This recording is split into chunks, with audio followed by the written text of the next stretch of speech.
A boy engages in a fight-to-the-death battle with an eagle. A beggar saves more than $10,000. An office manager gives his stenographers time for primping. Can you imagine that? This is Lindsay McHarry bringing you another session of this series in which we hope to surprise you with some odd facts and news stories, just to give you, well, something to think about. We'll be back with the first item in just a moment or two.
And here's the first Can You Imagine That squib for this time. I discovered this item in a Chicago newspaper of June 4, 1911, and it might well be taken to heart by many modern business executives.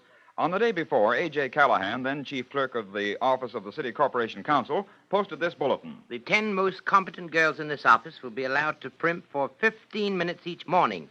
They will report at 8:45, primp for 15 minutes, and be ready to work at 9 a.m. Immediately, a flurry of pleasurable excitement ran through the girls of the office, and after due consideration, they posted the following schedule.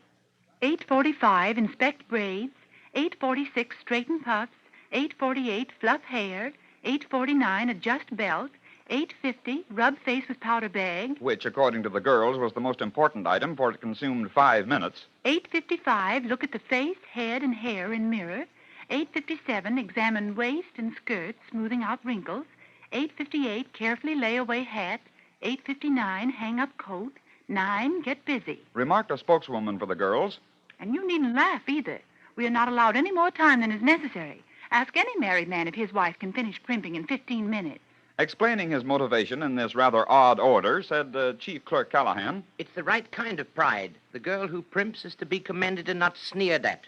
Give a girl a chance to primp, a real chance, and she'll do better work all day. The eternal feminine is getting more feminine every day, even if a good many of them are shouting for votes and divided skirts. But after all, that was in 1911. I wonder how many office girls need a special bulletin allowing them to primp these days. Oh, will progress never cease? Well, here's a news item from Philo, California, in the year 1905, and it's calculated to teach all little boys and girls not to throw rocks at birds. A farm boy named C.D. Estell was plowing, and when he paused for a rest, he noticed a huge eagle in a tree. Unthinkingly, he began throwing stones at the bird, hitting it 2 or 3 times. The eagle at last flew away from the tree and circled high above Estell's head, the boy watching the maneuvers with interest. Suddenly, the monster eagle swooped down toward Estell and hit him a terrific blow with one of its wings. Then, Estell managed to remove a picket from a nearby fence, and by the time the bird was ready for its next attack, Estell was prepared to protect himself. Time after time, the eagle lunged at the boy, finally knocking him to the ground. But all this time, Estell was getting in his innings with the picket, ultimately breaking one of the bird's wings. This so enraged the eagle that it sunk its talons in the boy's arm, and the lad fainted. When he awoke, the eagle was lying dead near the fence, and Estell prepared to spend several unpleasant weeks under the care of a physician. The eagle measured 10 feet from wingtip to wingtip, and its talons were 8 inches long. So, well, boys and girls, let that be a lesson to you.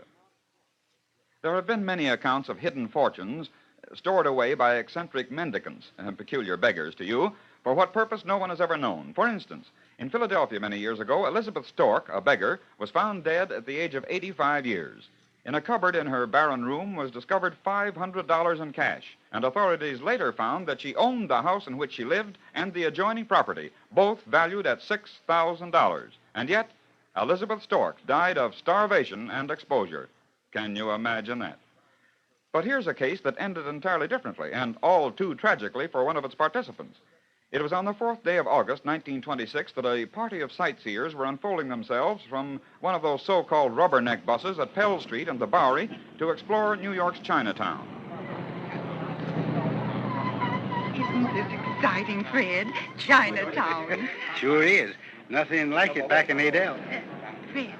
Fred, listen to me. Huh? Yeah. Oh, yeah. What is it, Mabel? That old man there, he's coming right over to you. Oh, well, he's probably just a beggar. He'll go away. Listen, mister, I ain't had nothing to eat for 2 days. How about helping an old man to a cup of java? How's about it? Hey, well, we're Hey, strangers this here. is fucking annoying you. No. Come on, beat it. Leave my customers alone. You rich people ought to be ashamed of yourself coming down here this way and refusing to help us poor folk. I You ought told to be you to ashamed beat of it. yourself. Now go on, get out of here, will you? Yeah, I got as much right here as you I got. said but to now- get out of here. Yeah. Hey, Yeah, I got as much right as you got. what's going on here? Listen, copper, this mug's been annoying my customers. Not only begging from them, but he's been insulting them, too. I'm Oh, not- is that so? Well, come on, you. I'm going to take you in. No. Hey, what do you got in that bundle? No, it's just a bunch of old newspapers. It ain't nothing. Come on, now, No, hand it no, over. No, give me back those. Give me those papers. Why, what?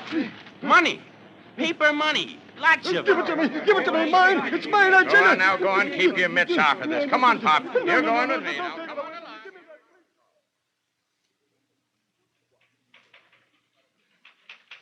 Here's one more $500 bill, Captain. It's in the lining of his coat. That all you got? Yeah, that's all. What's your name? Frank Jacobs. You married? No, I live alone. Address? Number 60, Scammell Street. Well, how long have you been collecting this money? For over 40 years. How old are you? I'm 66, I think. How much is there altogether, Dyer? $12,385, sir. Uh-huh. All right. Dyer, take him to Lieutenant Reed and have him booked on soliciting arms and interfering with pedestrians. Yes, sir. Come on, Jake. Come on.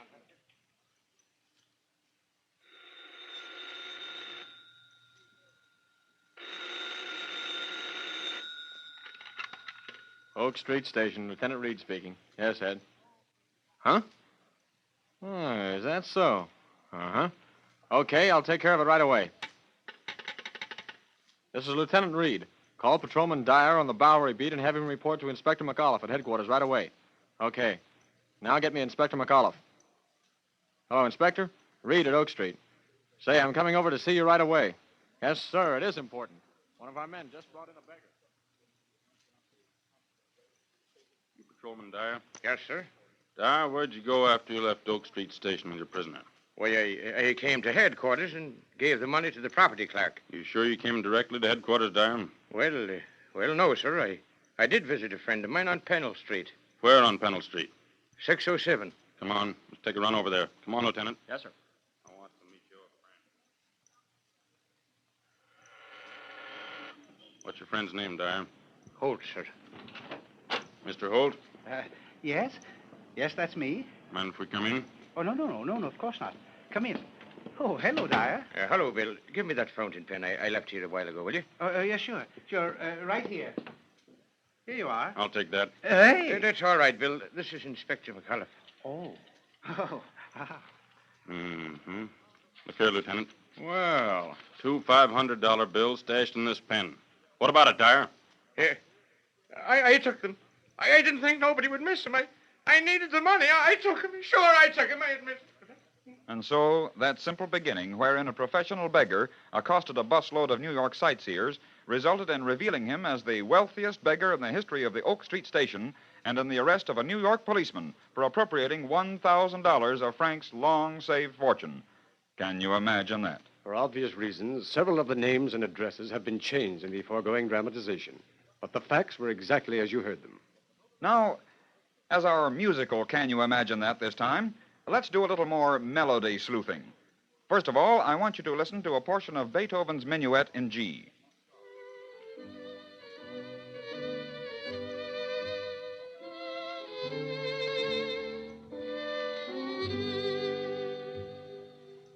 You all remember that, of course, don't you? Well, now, let's change the melodic pattern just slightly at the end of the phrase.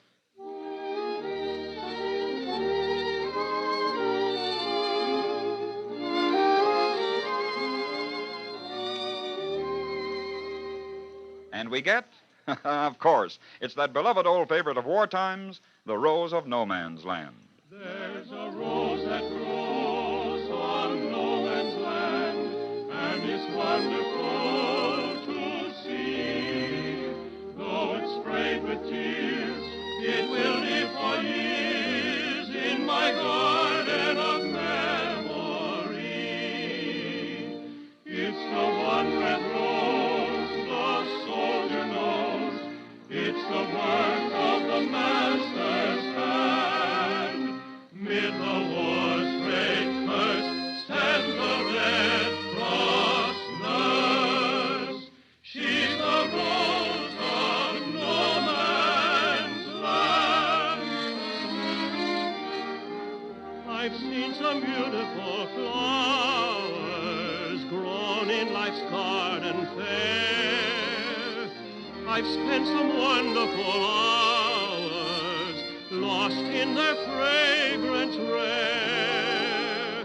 But I have found one other wondrous beyond compare.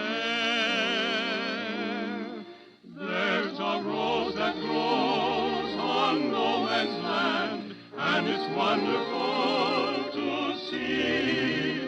Though it's sprayed with tears, it will live for years in my garden of memories. It's the one red rose the soldier knows. It's the work of the master's hand. Mid the war's great curse stands the Red Cross nurse. She's the rose of no man's land. And there we have it once more, ladies and gentlemen. Another session of Can You Imagine That? We'll return soon on this same station, and until we do, this is Lindsay McCary saying goodbye now.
A 10-year-old girl sneezes for 21 days. An Indian game leads to an Indian massacre. History proves that it does repeat itself. Yes, friends, this is Lindsay McCarry back once more for another session of Can You Imagine That? My cohorts and I have dug up a lot of interesting items for your amusement and amazement, so stay around and we'll be back with you in just 1 minute and a half.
And back we are.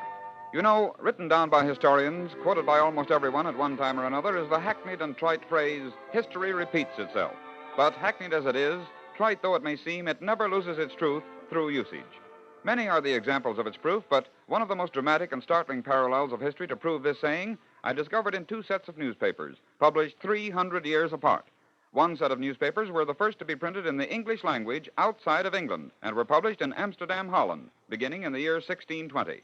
The other set of news items came from dispatches emanating from the same part of Europe as the first, but 300 years later. Now to begin, listen to this modern dispatch of October 18, 1918. Be it known that we, the people of Czechoslovakia, have proclaimed the republic to be known as Czechoslovakia on this day. And in July 1920, at the Conference of Ambassadors, It is hereby agreed that the borders of the Republic of Czechoslovakia are confirmed by the decision of this Conference of Ambassadors. that was in 1918 and 1920. Now go back 300 years to the year 1620. On November 4, in Prague, Bohemia, this scene takes place. In the name of the Almighty, in whom we place our trust, I crown thee, Frederick, King of Bohemia. In thy hands hath been placed the protection of Bohemia against all invaders, against those who would destroy the state. Guard it well, King Frederick. Thus did history repeat itself. In 1620, when Frederick was crowned King of Bohemia, and in 1920, when the Republic of Czechoslovakia was confirmed by treaty. But, born in trouble, torn with wars, that nation has been tossed to and fro on the deep and rough waters of international diplomacy. Emperor Ferdinand of Austria, in an alliance with certain other princes, made war on Bohemia. A dispatch from an Amsterdam paper of the year 1621 states that The English ambassador, who has been at the assembly of Regensburg, has been told that whatever agreement could be arrived at had been hindered by the soldiers in Bohemia. The troops continue to fight with the soldiers of Jagrandorps in Silesia. that was in 1621.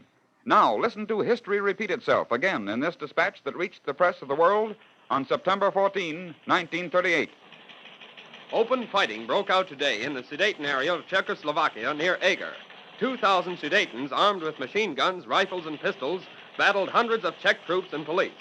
And still more along the amazing parallel of history, from the Amsterdam paper of 1620, The enemy has captured some of King Frederick's cannon, together with ammunition, forcing the king to retire back into Prague.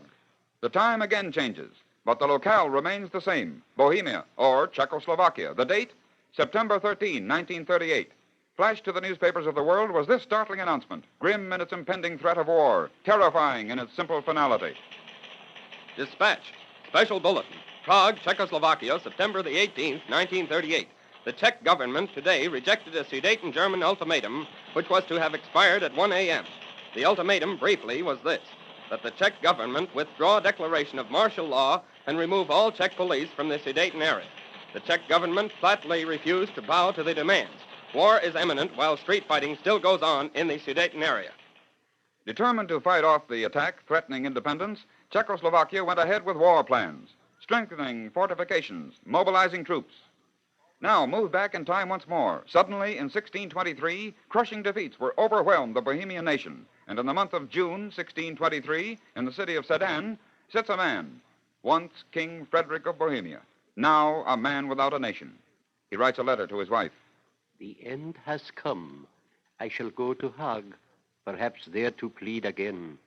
Oh, my dearest wife, I would to God that we possessed but a little corner of the earth where we could rest together in peace.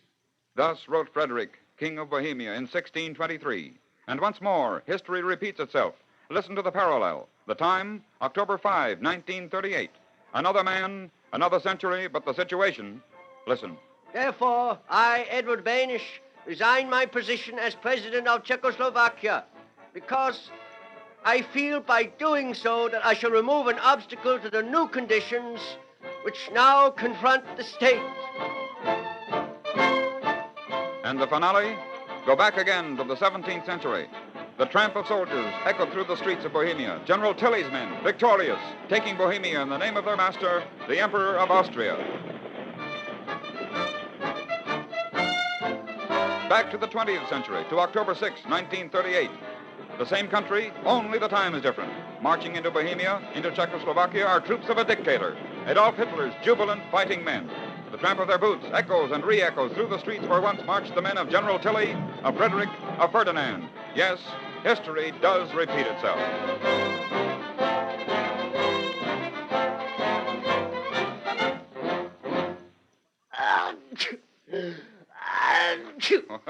Oh, there, what's all this? Sounds like a hay fever convention. And if it is, the sufferers can sympathize with little 10-year-old Bertha Turner of Crossville, Tennessee. Why?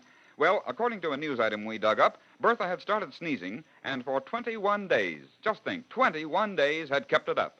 Her family told the doctor that when the sneezing occurred, Bertha sneezed as many as 200 times in succession. Can you imagine that? But fortunately, at last reports, she was recovering. Did you know that one of the oldest games on the North American continent enabled an Indian chief to bring about one of the bloodiest massacres in Canadian history? Yes, what started out as a game ended up in a massacre of almost every English soldier in Fort Michilimackinac. In 1763, Canada became a British possession, and the Indian chief Pontiac, who hated the English, resented it. But he swallowed his pride, apparently, and invited the English to witness a game of bagot-away, or, as we know the game today, lacrosse. The commandant of the fort wisely declined, fearing a trap if his men got too far away from the fort. But later, in his quarters... Come in, come in. Pontiac is back, sir. Eh? Well, all right, show him in. Very good, sir. Now, what do you suppose he's up to, sir? Here he comes. We'll find out, Lieutenant. Great English father, it is in your heart to think Pontiac speak with double tongue, that he plan evil while holding up hand of friendship. You thought Pontiac's braves would attack English soldiers while they are out of fort. That is not true. So Pontiac has commanded his braves to play in front of fort where you can watch without leaving fort. I say, that's great. Lieutenant. I'm sorry, sir. Great Pontiac, we accept. May my heart be blackened for thinking evil. True to his word, Pontiac brought his braves to play the game of bagot-away or lacrosse in front of the fort. The commandant saw to it that the lines of play were not posted too near the fort. Then, in the middle of the game... I say, sir, those Indians really play for all they're worth. Just look at them club each other. They have been known to kill each other in a game of bagot-away. Lieutenant. Yes, sir? Doesn't it seem to you that they're moving nearer to the fort? Why, it does, sir, but that's nothing to worry about. Those two medicine men marking the goals have been on the move. Oh, that often happens, you know. Yes, I know. I suppose there's nothing to worry about. Of course not, sir. We may as well take advantage of old Pontiac's gesture of peace and enjoy the game. Wait. What is it, sir? What's the matter? Quickly. Order all the men into the fort. This is a trap. Those Indians are reaching for tomahawks. They wouldn't do that if they were just playing a game. The game has given them their chance to get close to the fort. You're right, sir. It was a trap. It's too late to get back to the fort. The men are surrounded.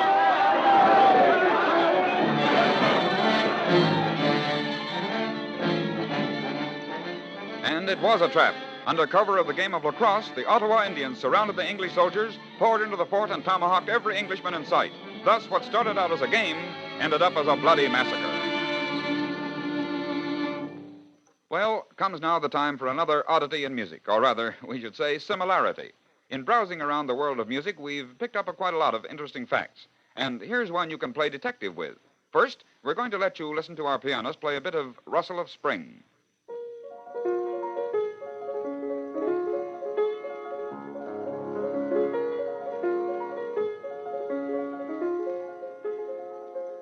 Now, listen again.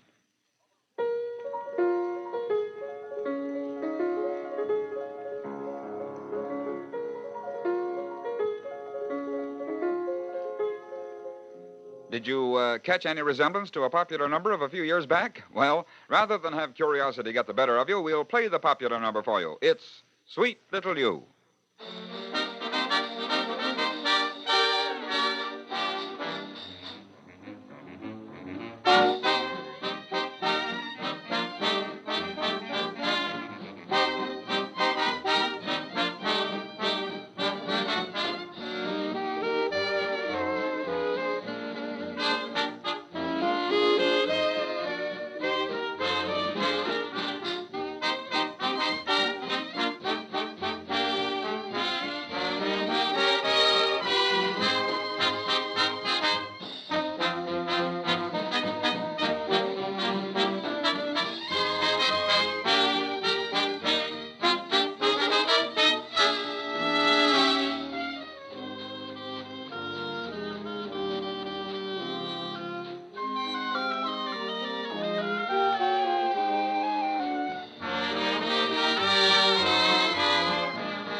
Well, now, once more, it's time to take our leave as we turn you over to the able care of your own announcer. This is Lindsay McCarry saying to you, goodbye now.